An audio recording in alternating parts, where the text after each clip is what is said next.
Our stories are brilliant. We are resilient. Our stories are brilliant. We are resilient.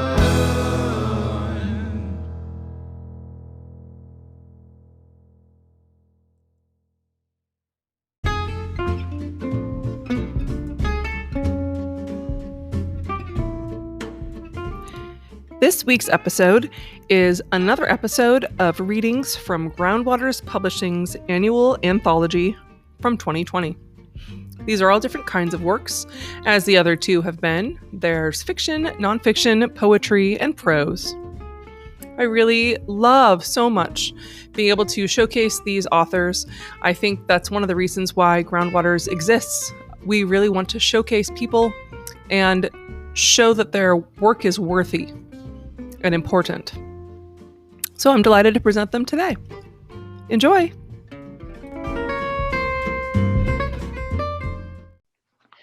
This poem by Michael J. Barker, or Haas as we know him well, is called The Dreamer. An old man told me once that he could see the wind. I never paid him any mind and went about my way. Tonight, as I reflect, I can hear his words again. I wondered why I thought of him and why it was today. But that old man never fooled me because I could see it too. I saw leaves dance in the trees every time it blew. But those words stayed with me, and deep inside I knew chance encounters come and go. We'd never meet again. Any fool can look at trees. It takes a dreamer to see the wind.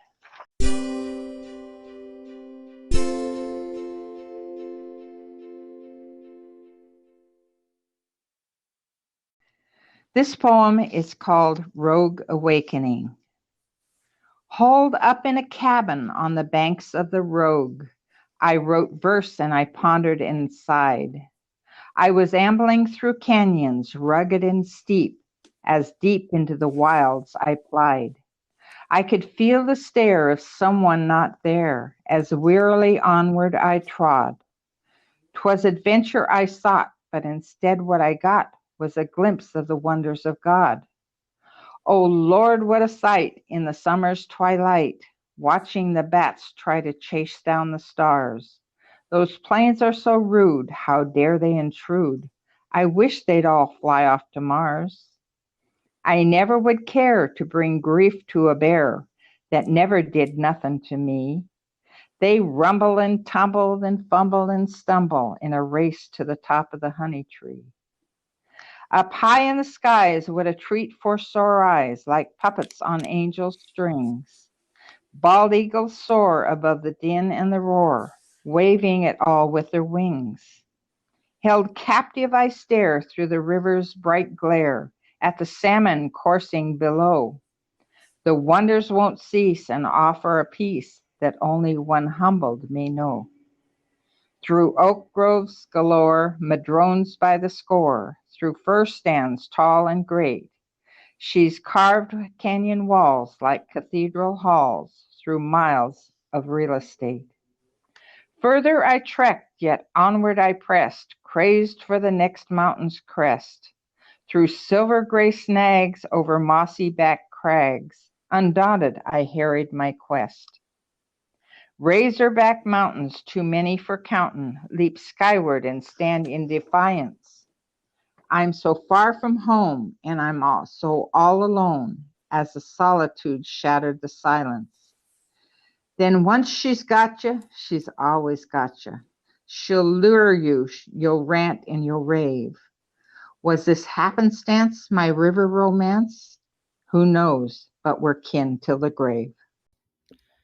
Dottie, the Daffodil by Melinda Bender. I'm looking forward to seeing your splendid faces, a woman said, as she planted spring bulbs in the ground. It was fall, and crunchy maple leaves covered the grass. Dottie, the daffodil, was settling into the soil in her new home. Dottie could hardly wait to stretch and touch sunlight, but she rested. Autumn gave way to bitter winter and hard ground. Tree limbs moaned in the wintry blasts and in the swirling snow. Holidays came. Children collected candy. Families gathered to eat. Dottie grew restless. As February and March winds blew, the ground softened. The sun was a little warmer. Dottie thought she heard worms murmuring. Maybe it was time to stretch just a bit. Then the days warmed. Dottie heard chirping robins. Maybe it was time. She stretched, reaching toward the welcoming sun. Her green arms poked out of the softening ground. Brr, it's still a little cold, Dottie said to herself. So Dottie stopped stretching for a few days. Worms began wriggling in the ground. Robins plucked worms. Dottie wanted to say hello, so she stretched tall and yawned. Finally, she had long green arms stretching toward the sun. Dottie slowly turned her beautiful face upward. Hello, worms. Hello, robins. Hello, world.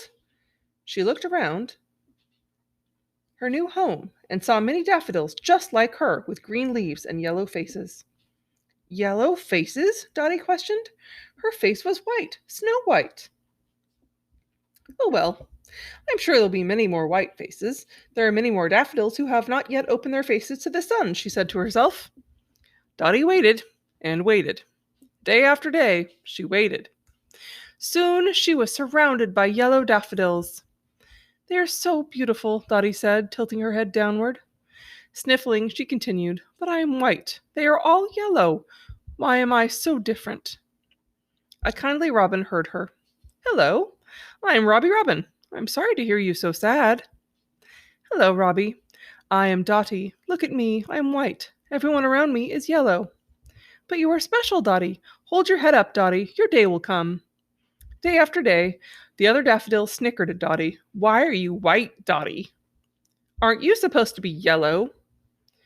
Dottie grew sadder. One day, there was a lot of commotion in Dottie's yard. A red and white checkered tablecloth table was set with balloons, cake, and presents. It looked so festive. Dottie smiled. Then she heard a lady say to a man, My little girl loves white daffodils. All I see is yellow, and they are pretty too. The lady moved closer and closer. Look at this beauty! The lady was looking directly at Dottie. This daffodil is gorgeous. I think she's a Mount Hood daffodil. Let's not cut this daffodil. Let's leave her so everyone can see her beauty. And let's leave all of the yellow daffodils too. One white daffodil among yellow daffodils is splendid. And then the little girl ran to her mother. Mommy, Mommy, the white daffodil is my friend. The yellow daffodil smiled, and Dottie smiled, holding her head high.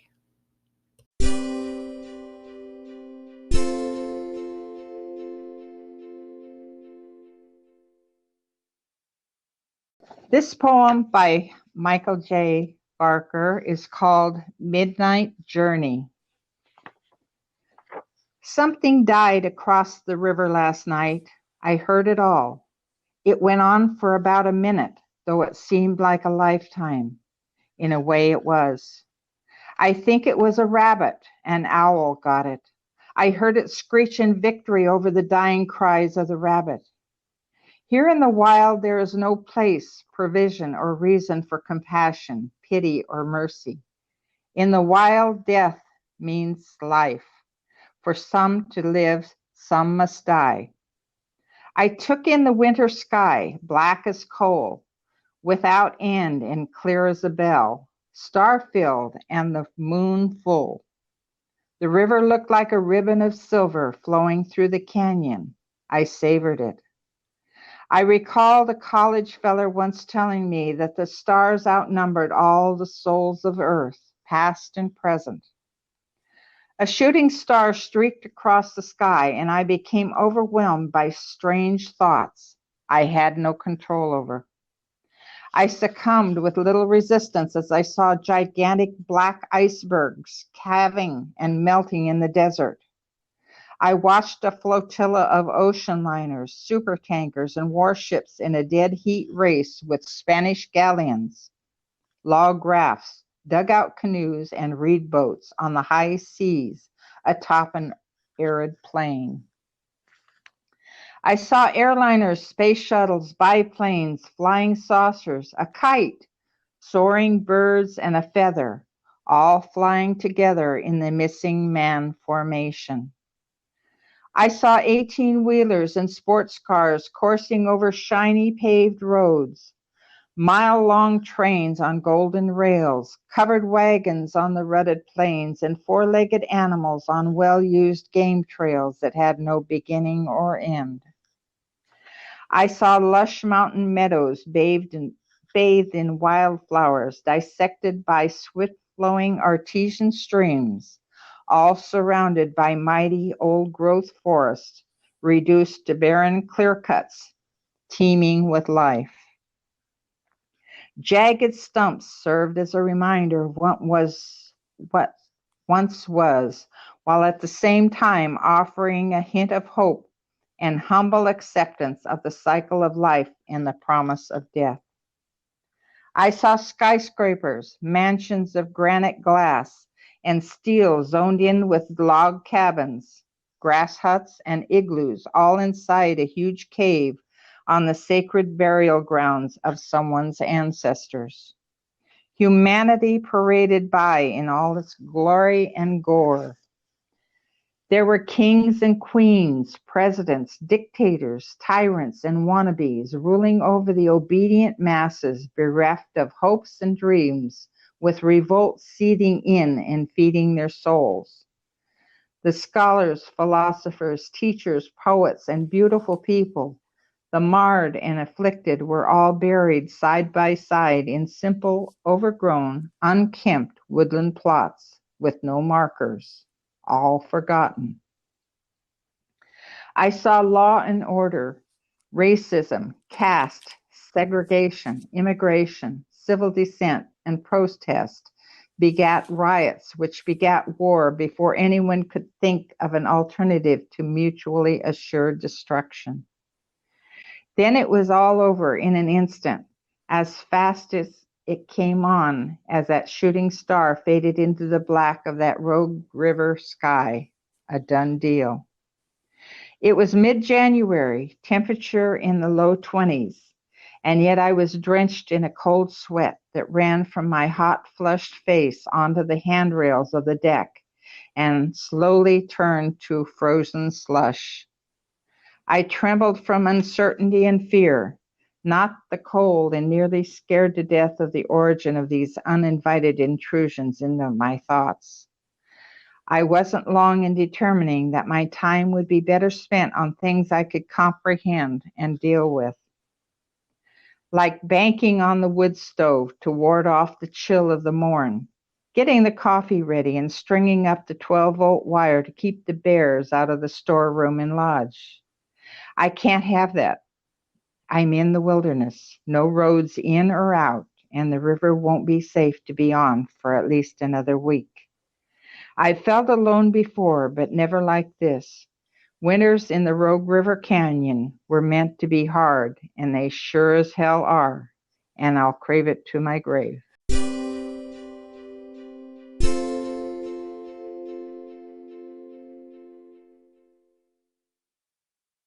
This is Demetri Liontos, and this piece is called An Unbroken Span of Time.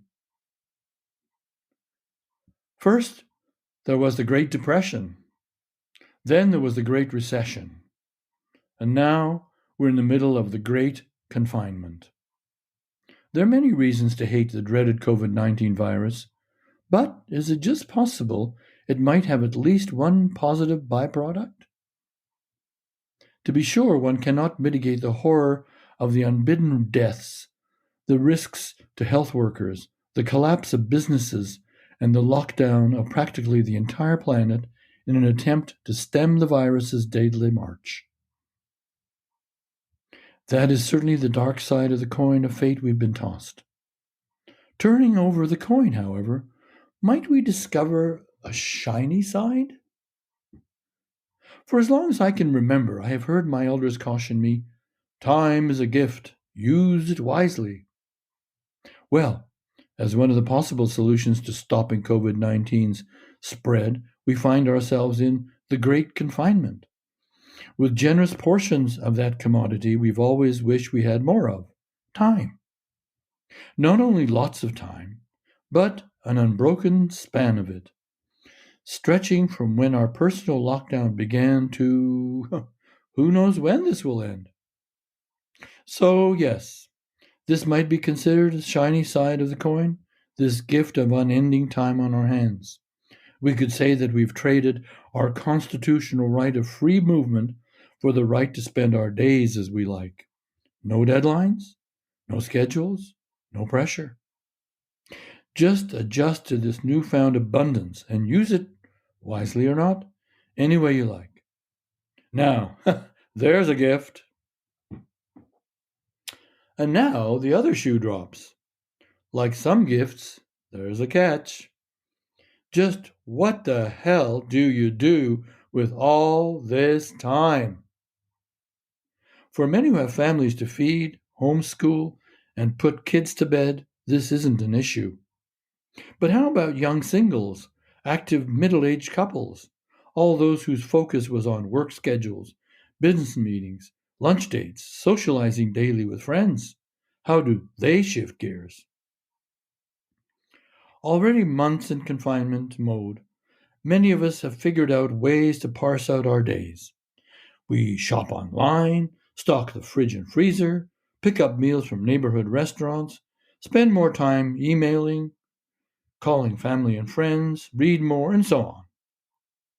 Many pencil in an exercise program, perhaps to balance the increased hours spent watching computer and TV screens. Otherwise, the guilt and weight gain might be unbearable. And Netflix, while not heaven sent, is certainly a welcome nightly guest in an astounding number of homes across the country.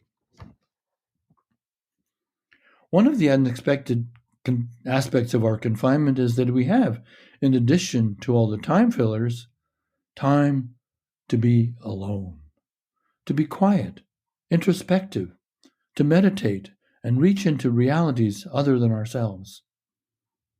A friend recently told me, as we were social distance walking in Amazon Park, that he felt like he'd been reintroduced to an old friend, himself, and that was deeply gratifying.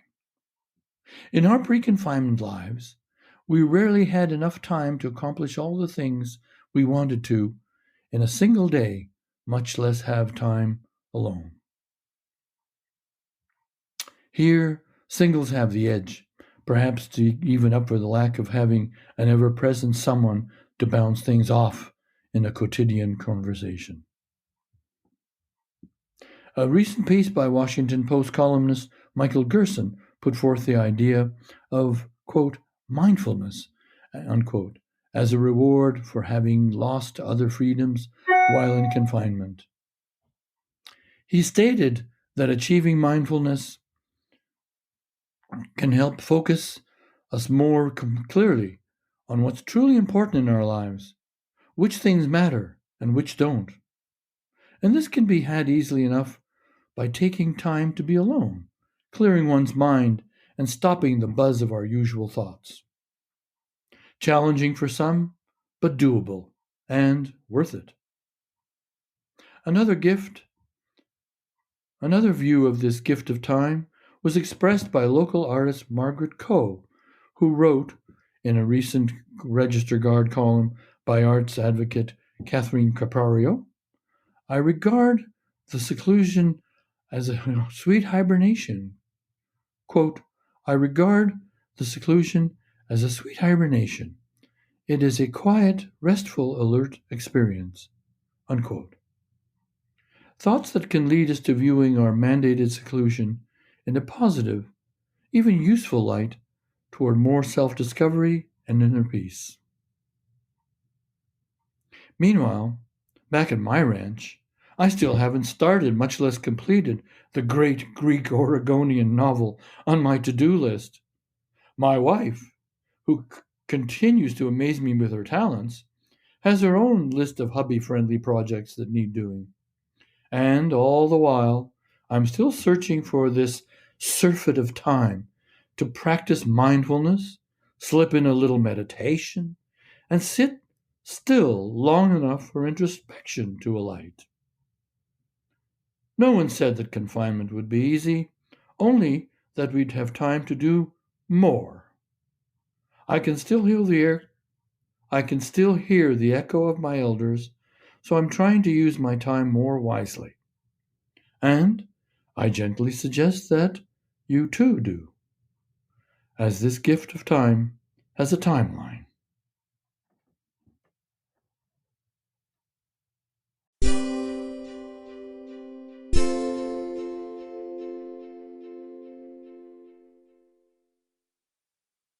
Okay, this poem is called Fish On.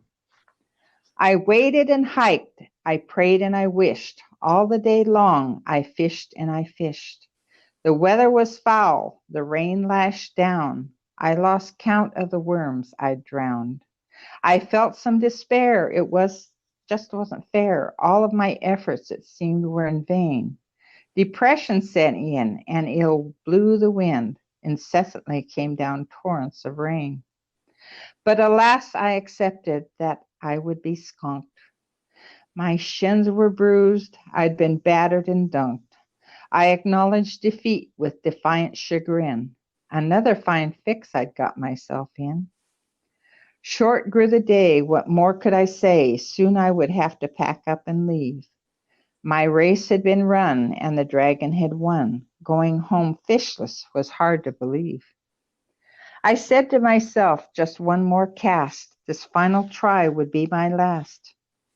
With a mighty whip I let fly my bait, resigning myself to deal with fate. Then came the crash and a silvery flash. My reel was smoking and singing like mad. The fierceness he wrought, my God, how he fought. He brought to the fray all that he had. He ran upstream in that cold wind and rain. It was give and take, lose and then gain. Spirit undaunted, he fought without fear. In the fight for his life, he battled my gear. On the fight raged like a mad lion caged. This warrior displayed his courage and grit. He ran and then lunged. He surfaced then plunged. He fought with fervor and uncanny wit. I thought to myself, when will he tire? And on he fought with a wanton desire. My body was aching, burning and strained. On we battled as it blew and rained. At long last he wavered. Sweet victory I savored. The tide of battle had finally turned. As he gave up ground, I felt my heart pound. The water beneath me boiled and churned. Finally he surfaced, then rolled over and quit. I beached and unhooked him as he gasped and spit. I'd lost track of time throughout our long fight. Although I had won, would to kill him be right? It didn't take long to feel death would be wrong. A feeling of guilt festered in me. With a tear in my eye, I bade him goodbye, watching him swim away, wild and free.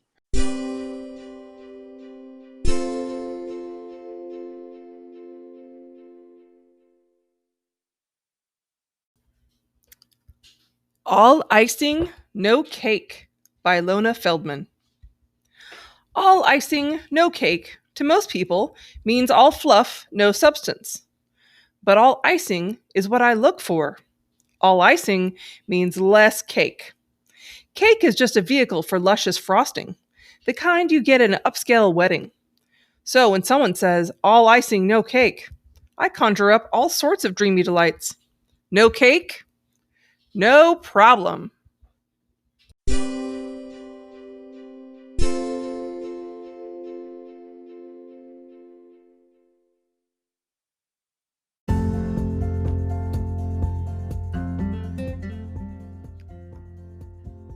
I wanted to send a quick note to anyone who is interested in having their story featured on the show.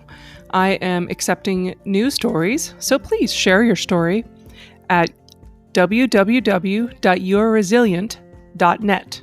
That's youareresilient.net. You can contact me there. Also, as always, questions, concerns, or any kind of feedback from me can be sent there as well.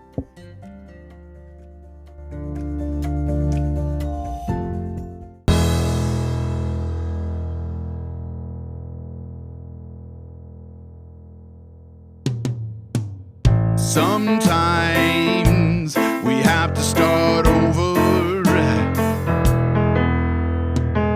Sometimes we have to fight back.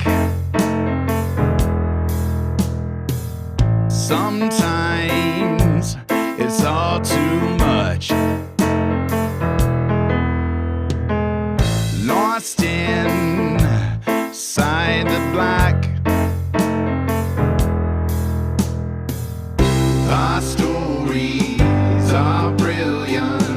We are resilient. Our stories are brilliant. We are resilient.